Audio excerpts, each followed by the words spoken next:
तुम्हाला माहिती आहे का, आजची रेसिपी खास कमेंट्स करणाऱ्या माझ्या मैत्रिणीसाठी आहे, होळी स्पेशल. त्यासाठी 1 वाटी मैदा घेतला, चिमूटभर मीठ टाकलं, 2 चमचे तूप टाकलं, चोळून घेतलं. थोडं थोडं पाणी टाकून पीठ चुरून घ्यायचं.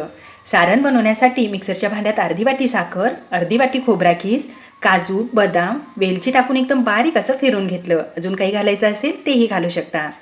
कस्टर्ड घेतलं, त्यामध्ये एवढं तूप घाला की अशा पद्धतीने बॅटर तयार झालेलं असलं पाहिजे. पिठी भिजून तयार आहे, त्याचे 3 गोळे बनवून घेतले. आता छान त्याची पोळीही लाटून घ्यायची. आता पोळी लाटताना थोडी पातळसरच लाटून घ्या. आता प्रत्येक पोळीला जे आपण कस्टर्डचं बॅटर तयार करून ठेवलं ना, ते टाकून घ्या. चारी बाजूला टाकायचं, त्यावर कोरडं पीठ फिरवायचं आणि दुसरी पोळी टाकायची. असं प्रत्येक पोळीला हे करून घ्यायचं आहे. कस्टर्डमुळे काय होईल, चव खूप मस्त लागेल. त्यासाठी कस्टर्डचंच तुम्ही बॅटर करा. आणि सगळं झाल्यानंतर एकदम टाईट असा रोल बांधून घ्या त्याचा. आता तुम्हाला पारी लहान मोठी करायची ना, त्या पद्धतीने हे कट करून घ्या. तर मी अशा पद्धतीने कट केलं, मधात प्रेस केलं आणि त्याची पारी लाटून घ्यायची आहे. तर या ठिकाणी बऱ्यापैकी मोठीच झालेली आहे. त्यामध्ये सारण भरायचं आणि हे बंद करून घ्यायचं आहे. आता तुम्हाला मुरड कशी घालायची तशा पद्धतीने घालून घ्या. तर मी अशा पद्धतीने झिगझॅगची मुरड घातली आणि नंतर चिमटीची मुरड घातलेली आहे. तर या दोन्हीपैकी तुम्हाला कोणची आवडली मला कमेंट्स करा. नाही मुरड घातली ना तरी चालेल. आता उरलेल्या ह्याची पारी लाटून घेतली आणि कट केले, म्हणजे खस्ता पापडी तयार होईल.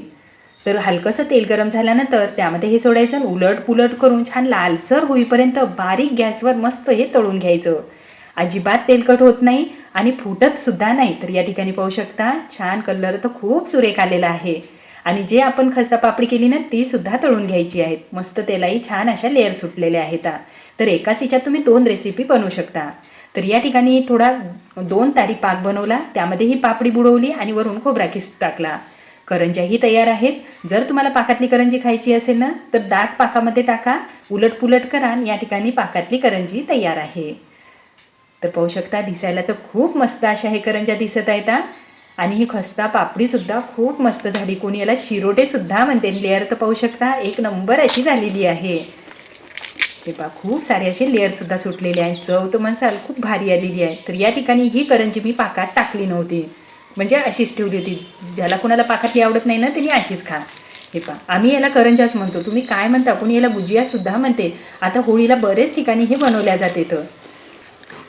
तर आम्ही काही होळीला गुजिया वगैरे बनवत नाही बरं का. आणि करंज्यासुद्धा बनवत नाही. फक्त आमच्या इकडे पुरणपोळी बनवल्या जाते. तर दोन्हीही करंज्या खूप मस्त झालेल्या आहेत. दिवाळीला ही करंजी हमखास अशीही बनवल्या जाते. आता याला करंजी म्हणा, गुजिया म्हणा, पण चवीला म्हणसाल 1 नंबर आहे. पण माझी बनवायची पद्धत तुम्हाला आवडली की नाही, कमेंट्स करायला मात्र विसरू नका.